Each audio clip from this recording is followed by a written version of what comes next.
À la tête du Monténégro depuis un quart de siècle, le Premier ministre Milo Djukanovic est sorti dimanche en tête des législatives. Cet ancien partenaire de Slobodan Milosevic, devenu depuis un allié des Occidentaux, remporterait un peu plus de 40% des sièges. C'est 2 fois plus que le parti pro-russe, qui arriverait deuxième avec environ 20% des suffrages. Suivent 2 autres mouvements d'opposition avec environ 10% chacun. La nuit précédant le vote, 20 Serbes ont été arrêtés, soupçonnés de fomenter un complot. Selon la police et la justice, ils auraient projeté des attaques contre la foule attendant les résultats et d'enlever le Premier ministre. À leur tête, un général serbe de la gendarmerie.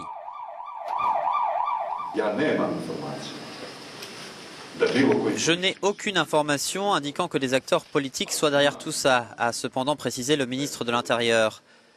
Mais j'ai été informé que M. Dikic a été arrêté et que le bureau des poursuites spéciales est en train de prendre des mesures conformément à la loi. J'aimerais d'abord dire que l'homme que vous mentionnez est à la retraite, a réagi le Premier ministre serbe. C'est étrange que cela arrive aujourd'hui, c'est le seul commentaire que je ferai. En même temps, il vaut mieux que je me morde la langue 3 fois et que je me taise. Des barrières avaient été installées devant le Parlement par crainte de manifestations. En raison du complot présumé, WhatsApp et Viber ont été temporairement coupés, puis rétablis sous la pression de l'opposition.